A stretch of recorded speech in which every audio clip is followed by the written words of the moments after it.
ಎಲ್ಲಿವರೆಗೂ ಹೋರಾಟ ಡಾಕ್ಟರ್ ಸರೋಜಿನಿ ಮಹಿಷಿ ವರದಿ ಜಾರಿ ಮಾಡಲೇಬೇಕು.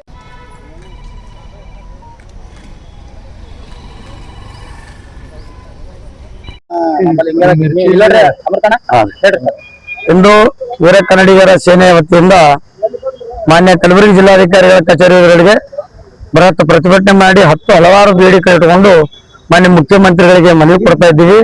ನಾವು ಮನವಿ ಕೊಡ್ತಕ್ಕಂಥ ಉದ್ದೇಶ ಏನಂದ್ರೆ ನಮ್ಮ ಬೇಡಿಕೆಗಳಿಂದ ಪ್ರಮುಖವಾದಂಥದ್ದು ಏನು ಬಹು ವರ್ಷಗಳಿಂದ ನೆನಗುದಿ ಬಿದ್ದಂತ 58 ಪುಟಗಳ ಕನ್ನಡಿಗರ ಅನ್ನದ ಪ್ರಶ್ನೆ ಆದಂತ ಉದ್ಯೋಗ ವಿಚಾರದಲ್ಲಿ ಡಾಕ್ಟರ್ ಸರೋಜಿನಿ ಮಹಿಷಿ ವರದಿ ತಕ್ಷಣ ಸರ್ಕಾರ ಜಾರಿ ಮಾಡಬೇಕು.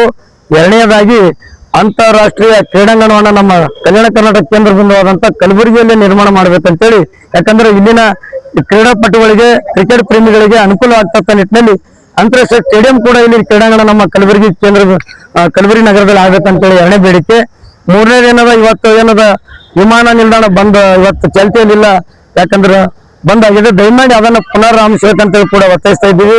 ನಾಲ್ಕನೇದಾಗಿ ಬೀದಿ ವ್ಯಾಪಾರಿಗಳಿಗೆ ಮಾರುಕಟ್ಟೆಗಳ ನಿರ್ಮಾಣ ಮತ್ತು ಮೂಲ ಸೌಕರ್ಯಗಳನ್ನು ಕೂಡ ನೀಡಬೇಕು. ಸಹಾಯಧನ ಆಶ್ರಮಗಳ ಯೋಜನೆಗಳನ್ನು ಕೂಡ ಸಮರ್ಪವಾಗಿ ತಲುಪಬೇಕಂತೇಳಿ ನಾವೇನಾದ್ರು ಇವತ್ತು ಮಾಡ್ತಾ ಇದ್ದೀವಿ.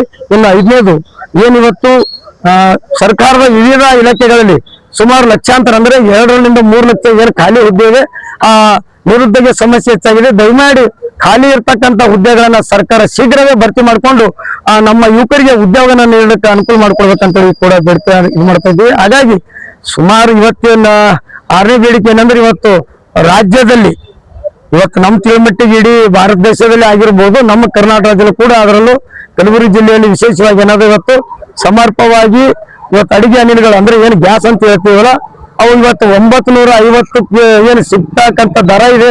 ಅದನ್ನ ಆ ಗ್ಯಾಸ್ ಏಜೆನ್ಸಿಯರು ಮತ್ತು ದಲ್ಲಾಳಿಗಳು ಕೆಲಸ ಮಾಡ್ತಕ್ಕಂಥವ್ರು ಕೂಡ ಏನಾದ್ರು ಇವತ್ತು 2-2.5 ಸಾವಿರ ಅಂದ್ರೆ ಅಕ್ರಮ ಕಳ್ಳ ಸಾಗಾಣಿಕೆಯಲ್ಲಿ ಮಾರಾಟ ಮಾಡಿ ಇವತ್ತೇನು ನಂಬರ್ ಹಚ್ತಾರಲ್ಲ, ನಂಬರ್ ಹೆಸರಿನಿರ್ತಕ್ಕಂಥ ಗ್ಯಾಸ್ ಅನ್ನ ಕಳ್ಳ ಸಾಗಾಣಿಕೆಯಲ್ಲಿ ಮಾರಾಟ ಮಾಡಿ ಇವತ್ತು ಸರ್ಕಾರಕ್ಕೆ ಮತ್ತು ಸಾರ್ವಜನಿಕರಿಗೆ ಮೋಸ ಮಾಡತಕ್ಕಂಥ ಏಜೆನ್ಸಿಗಳಿಗೆ ಮಾನ್ಯ ಜಿಲ್ಲಾಧಿಕಾರಿಗಳು ಭೇಟಿ ಕೊಟ್ಟು ಅವರು ಕಳ್ಳ ಸಾಗಾಣಿಕೆ ಕಂಡು ಬಂದಲ್ಲಿ ಕ್ರಿಮಿನಲ್ ಕೇಸನ್ನು ದಾಖಲೆ ಮಾಡಿ ಅವ್ರ ಪರವಾನ ರದ್ದು ಮಾಡ್ಬೇಕಂತೇಳಿ ಆಗ್ರಹಿಸ್ತಾ ಇದ್ದೀವಿ.